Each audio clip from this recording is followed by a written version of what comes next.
আজকে স্কোর লাগা এটা ফিনিশিং রং মারবো ভাই। ইনশাল্লাহ এখন সাপোর্টিং রং মারবো। আমাদের সাথে থাকলে আপনি দেখতে পাবেন আজকে আমরা কীভাবে ফিনিশিং রং মারি।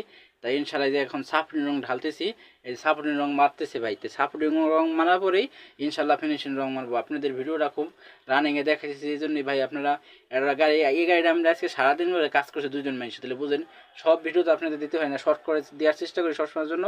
আপনারা এখন দেখতেই থাকুন, ইনশাল্লাহ আমরা ফিনিশিং রং মারবো 12টা পরে। এই বাংলা মাইরেরা সাপোর্টিং রাফ টপ দেওয়ার পরে পরে ফিনিশিং রঙে পর্যায়ে যাবো চলে। ইনশাল্লাহ আমাদের সাথে থাকলে ইনশাল্লাহ আপনি দেখতে পারবেন কীভাবে আমরা ফিনিশিং রঙের সামনের বাম্পারের কাজ করা হচ্ছে। এই গাড়িটা কাজ করতেছিল মোট 5 পার্ট। আর এখনও যারা আমার পেজটা ফলো দেন ফলো দিয়ে রাখবেন, আর যারা ইউটিউব চ্যানেল থাকবেন তারা চ্যানেলটা সাবস্ক্রাইব করে রাখবেন ভাই। ইনশাল্লাহ এই যে এখন রং মারতেছি ভাই, ফিনিশিং রং। তো এরকমভাবে আমরা কাজ করার চেষ্টা করি ভাই। একটা গাড়ি দেখা যায় আইসে পরিমাণ লাগাইলে সাপোর্টিং রং মেরে টাচ আপ গাড়ি একদিনে রং মারার চেষ্টা করি ভাই। দেখা যায় একদিন রং না মারলে অনেক খরচ হয়, একদিন বিল আছে, আমাদের একটা বিল আছে। তো এই জন্য একদিনে চেষ্টা করি রং মারার জন্য। তো ইনশাল্লাহ এই গাড়িটাই যে আজকে এই 5 পার্ট আইসে ফিরিং লাগাই গাড়িটা রং মারি দিলাম। তো এরকমভাবে আমরা কাজ করার চেষ্টা করি ভাই। সবসময় আমাদের সাথে থাকবেন, নতুন নতুন ভিডিও দেওয়ার চেষ্টা করবেন ইনশাল্লাহ। তো কীভাবে কাজ করি সব কিছু তুলে ধরার চেষ্টা করি ভাই। তো কীভাবে সাপোর্টিং রং মারলাম, কীভাবে মারলাম, এই ফিনিশিং রং মারলাম। তো সবাই ভালো থাকুন, আল্লাহ হাফেজ।